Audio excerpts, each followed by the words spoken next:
네, 여러분 반갑습니다. 소방전기 일반 같이 공부하게 될 김수인 강사고요. 제 1장 직류회로부터 공부를 해보도록 하겠습니다. 네, 첫 번째 전화량부터 보겠습니다. 우리가 쉽게 배관을 지나가는 물을 상상하시면 좀 편할 겁니다. 이 배관을 보면서 우리가 물이 지나간다 이렇게 얘기를 하잖아요. 전선은 전하가 지나가는구나 라고 이해하시면 돼요. 그래서 이 전하가 지나가는 걸 우리가 전류가 흐른다고 생각하시면 됩니다. 그래서 공식이 지금 여기 보기에는 Q는 IT라고 나와 있는데 저는 조금 다르게 써볼까 합니다. 바로 I는 Q분의 T. 자, 단위를 보고 넘어가겠습니다. 전하량은 쿨롱, 전류는 암페아, 자, 시간은 세크입니다. 즉 전류를 뭐라고 설명할 수 있냐면은 전하가 단위 시간 동안에 얼마가 흐르느냐 그렇게 이해하실 수가 있습니다. 그래서 I는 T분의 Q 이렇게 이해를 하시고 단위는 뭐다?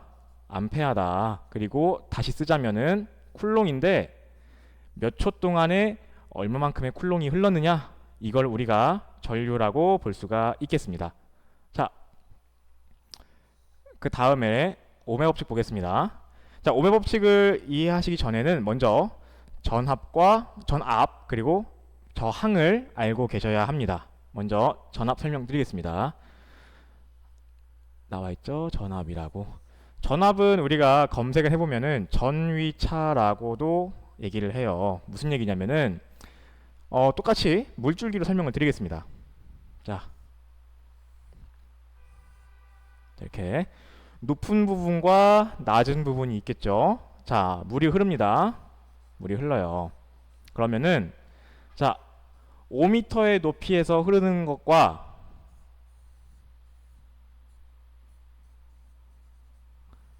10m 높이에서 물이 흐르는 것 중에 어떤 것이 에너지가 크겠느냐 하면은 당연히 여러분들도 10m라고 알 수가 있겠습니다. 왜? 높이가 차이가 많이 나기 때문이죠.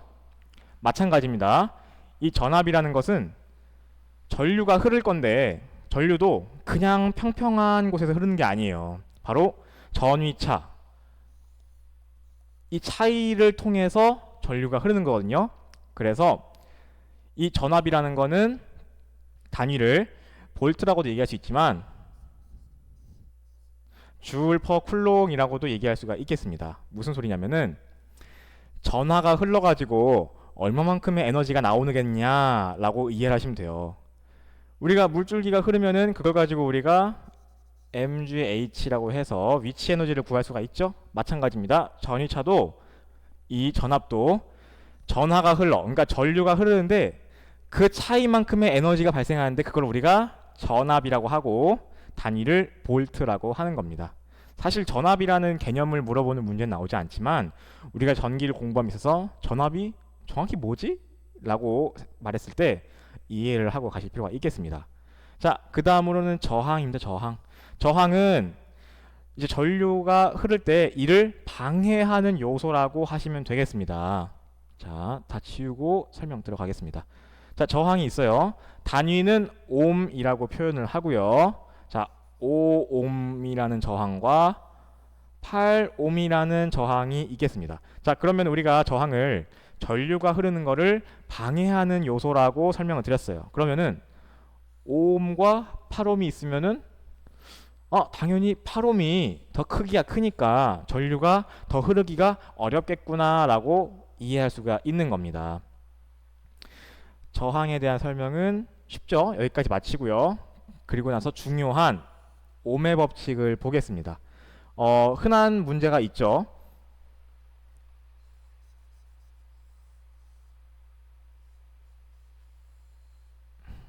뭐 이렇게 회로가 있다고 봅시다. 자, 저항이 있고요. 이 방향이 아니죠? 자, 이 방향으로 전류가 흐릅니다. 당연히 전압이 있기 때문에 전류가 흐르는 거죠. 자, 이렇게 회로를 주고서는 전압이 어떻게 되니? 라고 물어볼 수가 있어요. 무슨 소리냐? 이 회로도에서 전압을 주어주지 않고 전류 암페어와 저항 옴만 가지고 전압이 얼마니? 라고 물어보면 우리가 어떻게 한다? 공식에 대입해서 V는 IR이구나 해서 V를 구할 수도 있고, 반대로 전압과 저항을 주고 전류가 어떻게 되니? 라고 물어보면은 우린 그때 전류? V는 IR이니까 V를 R로 나누면은 전류가 되겠네? 이런 식으로 이 공식을 활용해서 저항, 전류, 전압을 모두 구할 수가 있어야 됩니다. 그래서 이 공식 중요합니다. 네, 다음 넘어가겠습니다. 그래서 본격적으로 우리가 저항과 전압, 전류를 구해 볼 건데, 이제 회로를 보면은 직렬이 있고 병렬이 있습니다. 각각의 특징이 있거든요. 이 특징을 아시는 게 중요합니다. 자, 직렬이다. 직렬이다. 자, 보시면은 저항 1번, 2번, 3번이 뭐다? 직렬로 연결되어 있어서 우리가 이거를 직렬 연결이라고 얘기를 합니다. 자, 이 직렬 연결의 특징을 먼저 보고 갈 건데, 전류를 보겠습니다. 자, 전류가 방향이 이렇게 흐르겠죠. 자, 물줄기가 흐른다고 생각을 합시다. 자, 계속해서 흘러갑니다. 그러면은 1번 위치, 2번 위치를 제가 얘기를 할게요. 자, 1번 위치와 2번 위치의 물줄기가 과연 같을까요? 다를까요? 우리가 이걸 단순히 배관이라고 한번 이해를 해봅시다. 하나의 관로죠? 그럼 전류는 당연히 동일하다라고 이해할 수 있어요. 왜?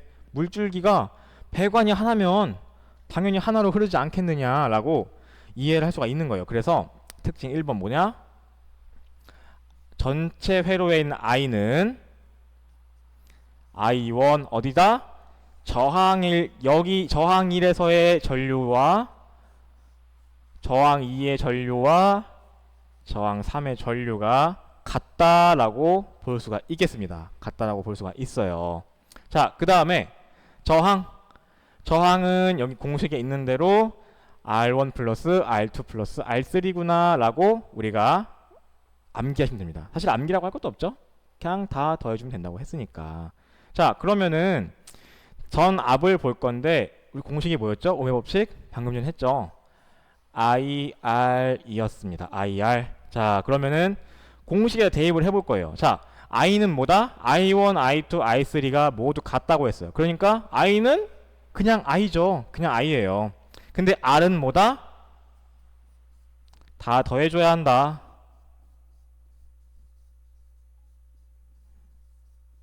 이렇게 정리가 됩니다. 그래서 전체 전압, 이 회로에 걸리는 전체 전압은 각각의 저항을 다 더한 거에다가 전류를 곱해지는 값이구나, 이렇게 이해를 할 수 있어요.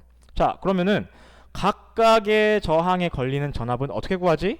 라고 할 수 있어요. 자, V1이 있고 V2가 있고 V3가 있겠죠. 각각은 어떻게 구할까요? 이제 감 좋으신 분들이 이미 알 겁니다. IR1, IR2, IR3 이렇게 나눌 수가 있겠죠. 각각의 저항들을 더한 값이 각각의 전압들을 더한 값이 전체 전압이란 사실을 여기서 우리가 확인할 수가 있습니다.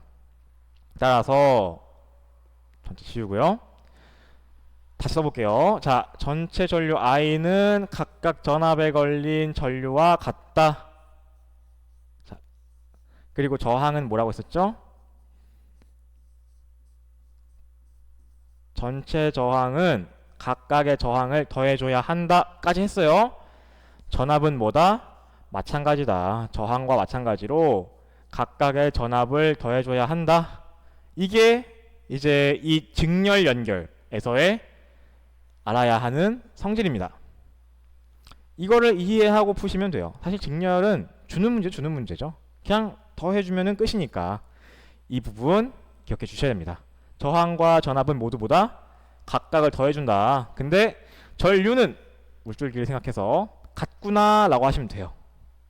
자, 이해하셨을 거라 보고 병렬회로 보겠습니다. 병렬회로. 자, 다음 페이지 먼저 설명드릴게요.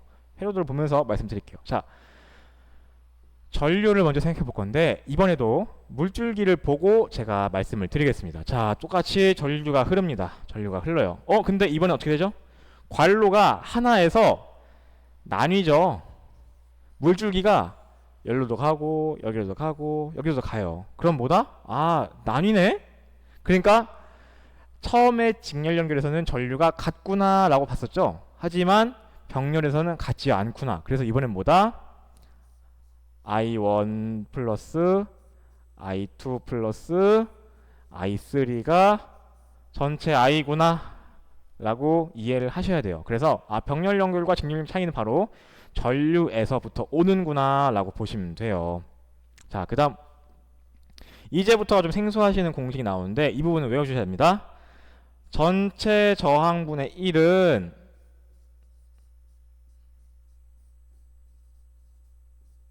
자, 이게 나왔어요. 딱 봐도 뭔가 좀 숫자상 안 친하신 분들은 좀 껄끄럽죠? 하지만 이걸 알고 계셔야 됩니다.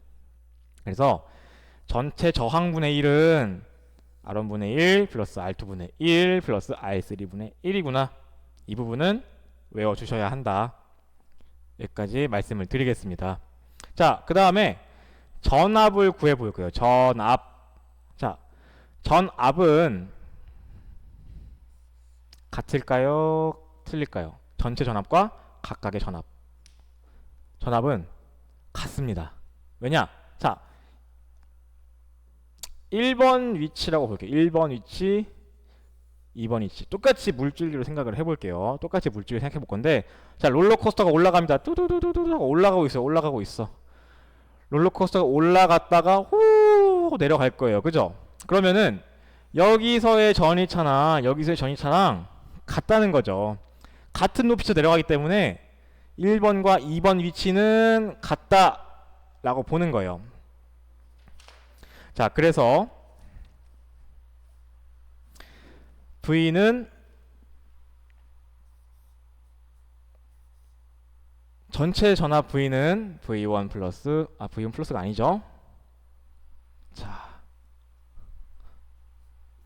V2는 V3다 라고 저희가 이해할 수가 있겠습니다. 네. 자, 직렬 연결 같은 경우에는 방금 전에 설명드린 것처럼 I1, I2, I3가 전체 전류랑 같다. 그쵸? 그리고 저항은 R1, R2, R3를 모두 더한 게 전체 저항이라고 설명을 드렸어요. 근데 직렬 같은 경우에는 V는 V1 플러스 V2 플러스 V3라고 했어요. 그래서 무슨 얘기를 제가 하고 싶은 거냐면은 문제가 주어지면은 직렬 연결 같은 경우에는 전체 전압을 물어보는 문제가 주로 나와요. 그래서 R1 하나 구하시고 R2 하나 구하고 R3 구해서 각각 더해. 그래서 V를 구해 라는 문제가 직렬 연결에서는 주로 나와요. 왜냐면 I는 다 같잖아요. 그죠? 그러니까 구해도 의미가 없는 거야. 다 같아버리니까. 쉽잖아요. R3? R 구해볼까요? R은 그냥 문제에서 주어진 R1, R2, R3 더하면 그만이에요. 그래서 쉽단 말이죠. 근데 그나마 그래서 V를 구해라. 너 오배 법칙 알고 있니? 너 직렬 연결에서의 전압의 성질 알고 있어? 이걸 묻는 문제로 출제된다. 자, 그 다음에 그렇다면 직렬 연결은 제가 전압을 구하라 라는 문제가 많이 나온다고 했어요. 그럼 병렬은 반대로 성질이 I는 I1 플러스 I2 플러스 I3기 때문에 이 전체 전류를 물어보는 문제 나올 수 있다. 그래서 우리는 I1, I2, I3를 각각 병렬 연결해서 구할 수가 있으셔야 한다. 자, 그거를 설명드릴 겁니다. 자, 일단 첫 번째로 V는 IR이라고 했어요. 그죠? 그래서 그럼 I는 R분의 V네 라고 알 수 있죠. 자, 이거 하나 기억해 주시고요. 두 번째로 지금 이 저항 두 개가 있는 이 병렬 회로를 가지고 설명을 드릴게요. 전체 저항 한번 구해볼까요? 전체 저항. 전체 저항분의 1은 뭐였죠? R1분의 1 플러스 R2분의 1이었어요. 구해보면은 R1 곱하기가 더하기가 아니라 곱하기죠. R2분의 R1 플러스 R2가 R1분의 1이었어요. 그래서 전체 저항은 뭐다? R1 플러스 R2 분의 R1, R2다. 여기까지를 저희가 한번 구해 봤습니다. 자, 그래서 싹 다 지우고, 그래서 R은 뭔데? 라고 해서 쓰자면, 전체 저항 R은 R1 플러스 R2 분의 R1, R2입니다. 여기까지가 우리가 구해봤습니다. 자, 1번식과 2번식을 구해봤어요. 자, 그 다음 3번 어떻게 하냐? 우리가 궁금한 건 뭐다? I1 혹은 I2 혹은 I3다. 왜? 각각의 I1, I2, I3를 더해서 전체 전류 I를 구할 거니까. 그죠? 그래서 I1 어떻게 구하냐? 자, 공식이 뭐죠? 요거였죠. 근데 단 뭐다? R1이다. 자, R1이다. 여기까지 이해되셨나요? 자, 넘어가서 여기 설명을 드릴게요. 자, I1은 V분의 R1이라고 했습니다. 근데 제가 굳이 여기다가 왜 V1 안 적냐면은 V1은 V2는 V3는 V잖아요. 그래서 굳이 구분 안 한 거예요. 그냥 V입니다. 자, 넘어와서. 자, 그래서 우리가 I1을 구할 건데, 자, R분의 V고 이 R이 뭐다? R1이다. 근데 그러면은 이 V를 우리 뭘로 가져올 수 있죠? V를 뭘로 가져올 수 있을까요? 요걸로 가져올 수 있죠. 요걸로 가져올 수 있죠. 그 무슨 말이냐?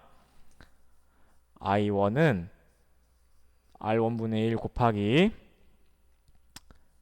I R이다. 자, 여기까지 이해 가시나요? 여기까지 이해 가시나요? 자, 그 다음에 이 R을 사전에 구한 거, 이걸 대입하시면 돼요. 뭐냐? 아, 갑자기 식이 길어집니다. R1분의 1 곱하기 I 곱하기 뭐다? R1 플러스 R2 분의 R1, R2 되는 거예요. 여기까지 아시겠어요? 자, 약분을 해봅시다. 약분을 하니까 뭐가 나온다? 이식이 나온다. 이식이 나오더라 라고 하는 거예요. 그래서 전류 분배 I1은 어떻게 구한다? 전체 전류 I에다가 자기 자신에 해당하는 저항이 아니라 다른 반대쪽에 있는 저항을 곱하셔야 한다. 제가 이걸 설명드리려고 계속 장황하게 유도를 해드린 거예요. 그러니까 문제 유형 중에 하나죠. 회로를 제시하고 전체 전류를 줬어. 그때 I1 얼마야? 물어볼 때 어떻게 한다? 요거 하셔야 한다. 근데 이거는 제가 외웠으면 해요. 공식을. 왜냐? 방금 제가 한 것처럼 일일이 대입하고 일일이 유도할 할 시간에 그냥 이것만 써버리면 바로 풀리는데 왜 굳이 이거를 막 유도를 하냐 이거죠. 이거는 그냥 외워라. 외우셔서 대입해서 풀어라. 제가 그렇게 말씀드리고 싶어요. 자, 그 다음에 계속해서 중요한 거 나옵니다. 자, 휘스톤 브릿지죠? 휘스톤 브릿지 평형 요건. 자, 또 물줄기가 흐른다고 생각을 해보겠습니다. 물이 흘러요. 이렇게 쭉 흐릅니다. 그러면은 물줄기가 퍼지겠죠? 퍼질 겁니다. 그러면서 여기로도 가고 여기로도 갈 거예요. 얘도 가고 이렇게 물줄기 막 퍼질 거예요. 그죠? 배관이 있으니까 갈 거잖아요. 근데 이상하게 여기에는 물이 안 흐르더라. 자, 이 G가 뭐죠? 검류계죠. 검류계를 보니까 전류가 흐르지 않더라 이거예요. 그래서 어떻게 된 거지 해서 그 조건을 따져보니까 요거죠, 요거. 각각 대각선에 있는 저항끼리의 곱을 봤더니 같더라. 각각 대각선의 저항의 곱을 같게 하면은 뭐다? 이쪽 가운데로는 전류가 흐르지 않는다. 우리가 이걸 가지고 뭐다? 휘스스톤 브릿지의 평행 조건이라고 합니다. 그래서 이 휘스스톤 브릿지 평행 조건을 통해서 문제 낸다면 그렇게 할 수 있겠죠. 뭐 R1, R2, R3, R4 주어졌어요. 그리고 나서는 평행 조건을 만족시키기 위한 공식으로 올바른 것은 혹은 R1, R2, R3를 주어지고 그럼 R4는 뭘까요? 이렇게 물어보는 문제가 나올 수 있다. 그렇게 주셔야 합니다. 여담으로 이게 이제 이 휘스톤 브릿지 그 평행 조건이 감지기에 쓰여요. 감지기에. 뭐냐면은 자, 지금 이 R 있죠? 이 R이 여기 위치한 게 아니라 이렇게 뽑아놨어요. 이렇게 뽑아놨어. 이게 아니라 R이 여기 있는 거예요. 여기. 그래서 뭐냐면은 자, 이렇게 선을 그었어요. 여기가 뭐다? 내부. 뭐다? 외부. 자, 화재가 발생했어요. 이쪽으로 열이 가해지겠죠. 그럼 열이 가해지면은 뭐다? 저항이 줄어들어요. 그럼 뭐다? 원래는 Q 곱하기 R은 X 곱하기 P 같은 상태, 평행 상태였기 때문에 전류가 흐르지 않았는데 화재가 발생해서 저항에다 열이 가해지니까 낮아지더라. 그래서 이 평행적이 깨져가지고 전류가 흐르게 되고 그 전류를 감지해서 감지기가 작동을 하더라. 이게 차동식 스포츠형 감지기 중에 열반도체식 감지기죠. 열반도체식 감지기. 뭐 이런 식으로 활용을 한다. 뭐 이거는 그냥 제가 말씀드린 여담이기 때문에 그냥 그런가 보다 하고 넘어가시면 됩니다.